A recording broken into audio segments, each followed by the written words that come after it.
I sat in my downtown Seattle penthouse, staring at the Puget Sound through floor-to-ceiling windows, and watched the notification appear on my screen. Wire transfer complete. $8,000. That's what my mother, Catherine, said Vanessa needed for the final deposit on her dream wedding venue. The charge went through. 3 seconds later, my phone buzzed. It was a text from Vanessa. I expected wedding party details, maybe a thank you. Instead, I read 15 words that would change everything. Don't come to the wedding. Mom agrees. You'll ruin the aesthetic for Derek's family photos. The cruelty was surgical. She took my money, then erased me from the most important day of her life. Before I tell you exactly how I made my sister and mother regret that text for the rest of their lives, drop a comment and let me know where you're watching from and what time it is right now.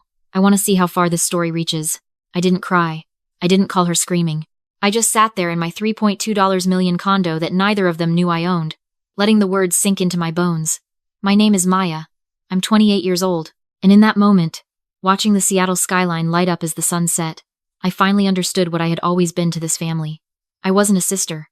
I wasn't a daughter. I was a credit card with legs, a walking ATM machine that happened to share their DNA. My mother, Catherine, hadn't raised 2 daughters. She had cultivated 1 trophy and 1 servant. For 28 years, I had been conditioned to believe that love came with terms and conditions. If I stayed quiet when Vanessa took credit for my ideas, I earned a smile. If I paid for family dinners without asking for reimbursement, I earned acknowledgement.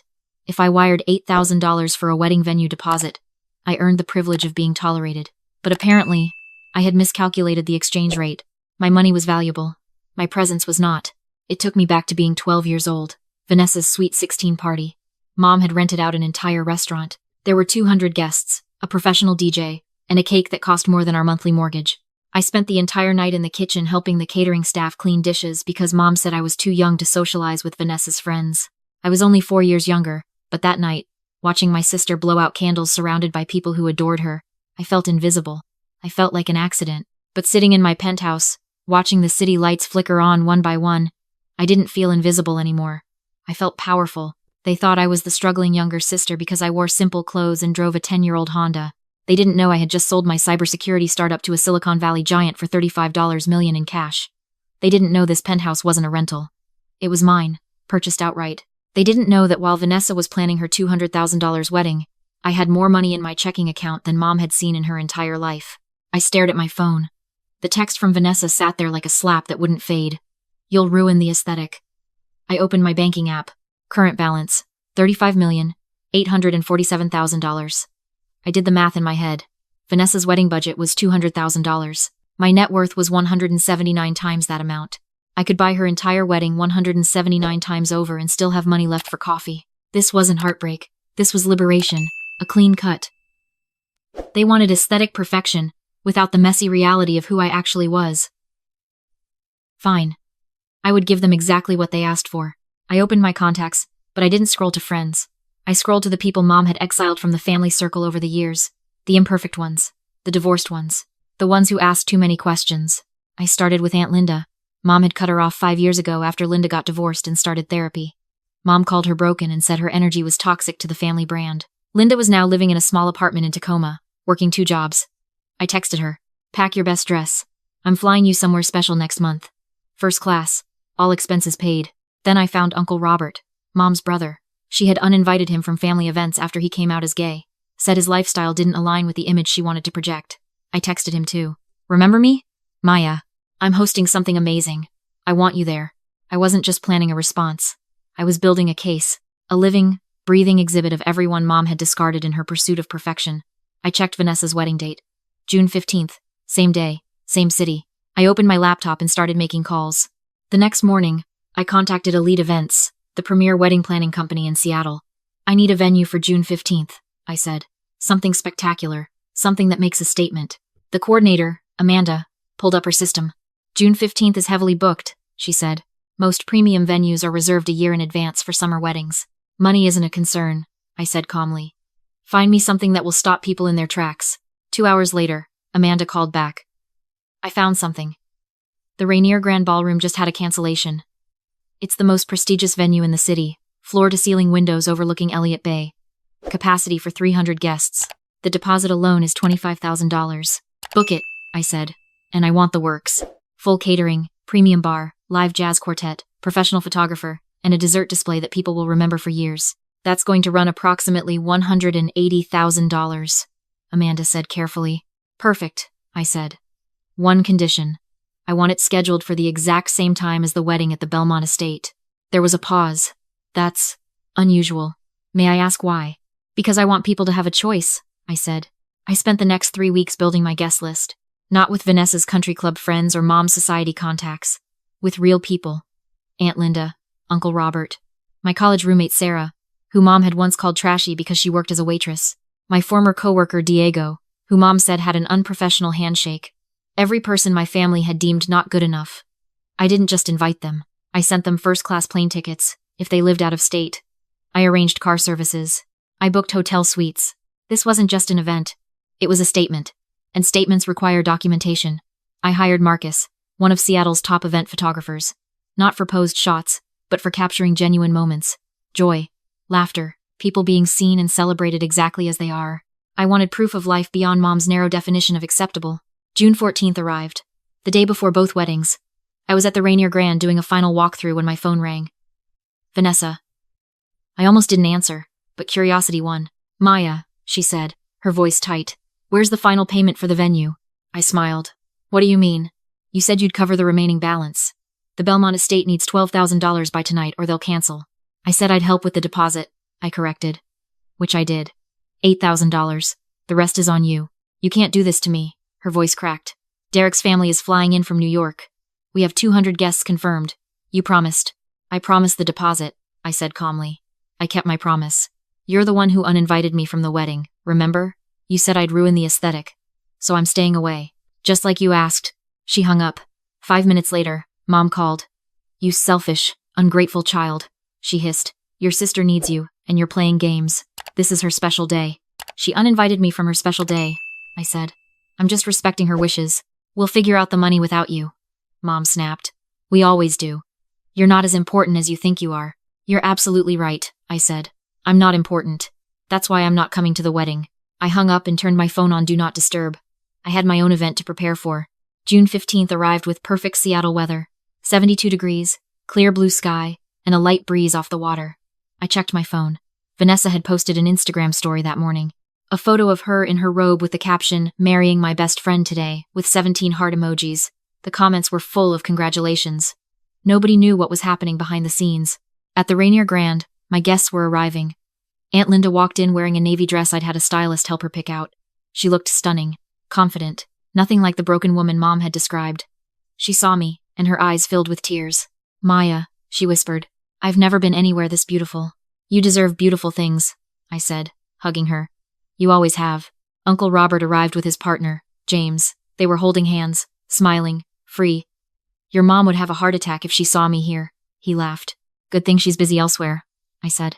By 2 o'clock, my ballroom was filled with laughter and music. The jazz quartet was playing. The champagne was flowing.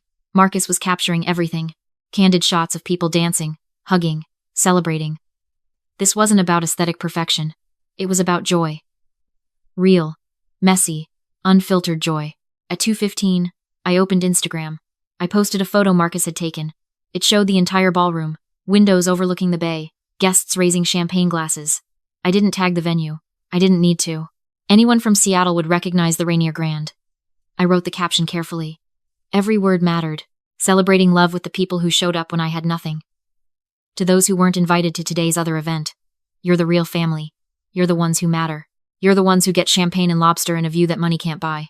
Oh wait, money did buy this. My money. The money I earned. The money I chose to spend on people who deserve it. I hit post. The photo uploaded. I set my phone face down on the table, the screen reflecting the afternoon sun. I didn't wait for likes. I picked up my champagne glass and turned to Aunt Linda. To real family, I said. She touched her glass to mine, smiling. To real family. The silence lasted exactly 8 minutes. Then my phone started vibrating so violently it nearly danced off the marble table. I watched it light up, darken, light up again. Mom, Vanessa. Mom, Vanessa's new husband Derek. Mom, Vanessa. 23 missed calls in the first 30 minutes. I opened the voicemail and put it on speaker so Aunt Linda and Uncle Robert could hear.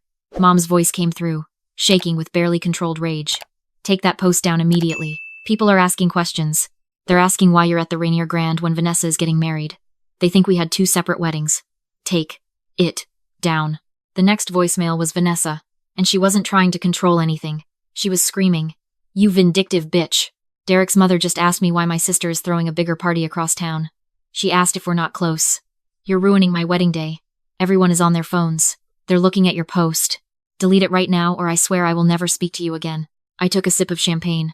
"That's kind of the point," I said to no one in particular. The third voicemail was Mom, and the mask was slipping. "You want to embarrass this family? Fine. But don't think you can just waltz back into our lives when you need us. You're making a huge mistake, Maya." Huge. I checked my Instagram. The post had been shared 600 times. The comments weren't confused. They were brutal. People were tagging Vanessa's wedding photos, comparing venues. Someone commented, "Why does the younger sister's party look more expensive than the actual wedding?" Another said, "If my family uninvited me and then asked for money, I'd do the same thing." The Belmont estate was nice, but it wasn't the Rainier Grand. Anyone with eyes could see that. I hadn't just thrown a party. I had thrown down a gauntlet. I had shown everyone exactly who had the power, who had the resources, and who had been quietly underestimated for 28 years. At 6 o'clock, as the sun started to set over Elliott Bay, my phone rang again. This time it was a number I didn't recognize. I almost didn't answer, but something made me pick up. "Is this Maya Chen?" a woman's voice asked. "Yes.